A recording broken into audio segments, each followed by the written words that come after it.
I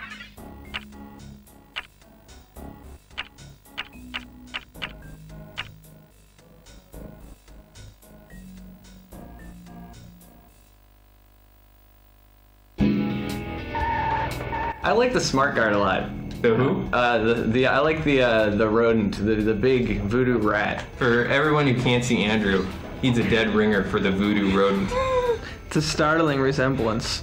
I was scared when I first met Andrew. I actually hit him with a stick repeatedly. And I will again right now. Ow. The voodoo rodent was one of the few in this world where I could actually sort of act out what I wanted him to do to any extent, and so he's the most humanoid, I guess. You act out all of your characters? I act out, yeah. I find that I think I was saying this on one of the other levels, but I find that and I make this mistake over and over again of thinking, oh, I know what this guy needs to do, and I just start animating and looking at it from the outside, and I find if I don't actually do the action myself and sort of feel what it feels like in the body and make sure that the posture and the gestures all kind of feel right internally, then it's much more of a struggle to animate it. People say especially that the walk for this guy looks like something I would do. I don't think I really walk like that, but I did do that a lot during the week that I was animating him. And we call them smart guards. Yeah, the smart guards are that's kind of our internal sort of word for any of the guards that are the flashlight bearing guards that you really want to stay away from, and if they catch you, it's pretty much doomsday. So they're kind of an element of gameplay to really emphasize stealth and convince you that it's not okay just to randomly run through the world bashing things. They're actually called smart because you can't evade them, or at least not easily without taking damage. So that every time you dealt with them, you had to be sneaky. I think some of the repeatedly used pieces were really effective in this, like the way the huts. You have this sense that you're in this big village, and it's a few sort of simple pieces, repeated and decorated with some smaller sort of elements around them, and I don't know, when you're down in and amongst them, it feels like it feels like a rich environment. It feels like you're in this little village of stone teepees. It doesn't look like the same hut over and over again. They each look like they're their own individual hut. When I saw this game for the first time, after already having done the voices, I hadn't seen it when I did the voices, and I just had all these lines. Here is the actual visualization of everything that I had read in the script.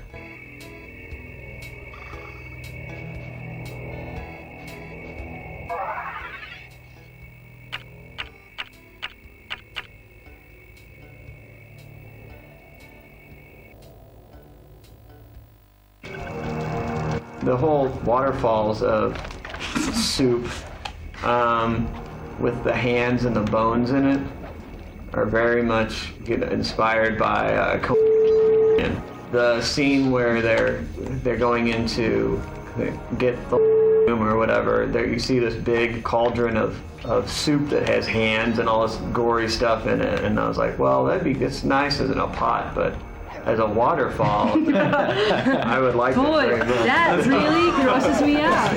Made me happy. Yeah, actually, we all like. I just thought that was your thing. I didn't realize the there was grosser an it is, inspiration. the happier of Karen you are, the grosser it is. Yes. The more chunks and bits and ribbons, and gristle. The juicier it is, the better. Yeah, originally we were experimenting with how to the very first one had the floor and the ceiling were two separate objects, and the walls were skin between them. So when the floor, you would jump on the floor and the floor would move around and the whole walls would stretch and distort. But like being on a tongue.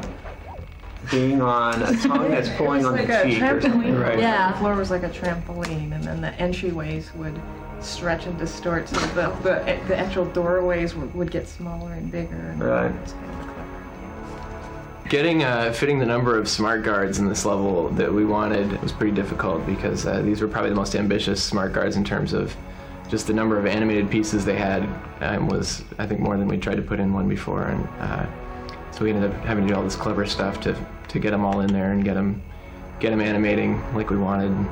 Really, there's the difference between like the initial texture pass in a level and when Karen has time to go in and put all these like light cobwebs and all this really nice atmospheric sort of stuff. Atmospheric like texture buddies and just texture, like, you know, kind of accessories in the world. It really makes a ton of difference. And this world really feels like it got a decent pass at that. Yeah. I think we really wanted this level, even the NPCs. You know, we wanted to kind of make it a little bit more scary, and push that angle a little bit more. It's still stylized and has this animated feel, but we wanted it to be, you know, the glowing eyes. I think Hokyo did a great job of kind of integrating all the NPCs by giving them all the same sort of glowing eyes. And real consistency. Exactly.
Gomerville's inspired when we were modeling, it was the first one for Voodoo, so it was really supposed to decide the style of architecture and land.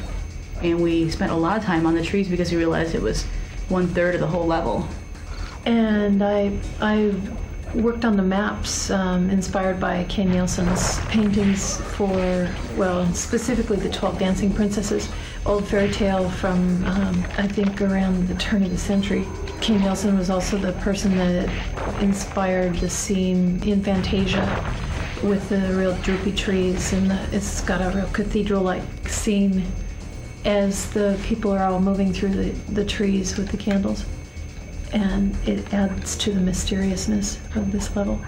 The kind of original game mechanic for this level was just having NPCs that aren't just, you know, you walk up and you hit them and you kill them.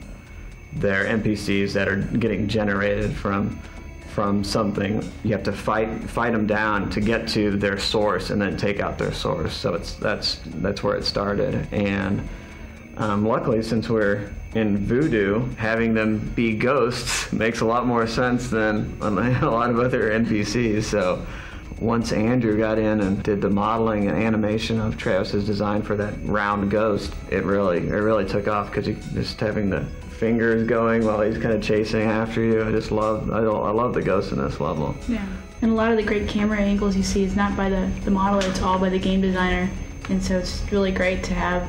We really put a focus on getting great cameras from the get-go, and then I'll go in and compose, but it's really nice. We really lock them off and let me work with what the camera is, so we don't change any gameplay, and we just enhance the experience more by just sculpting. Also, I think in the inspiration of a lot of the art style, I think Dev and Travis gathered a lot of research from all kinds of tribal original peoples' architecture and props, and the lanterns and the gourds and the ropes and the bones, and it's pretty much all organic, based on what you would have if you were living without a mill to mill your lumber with.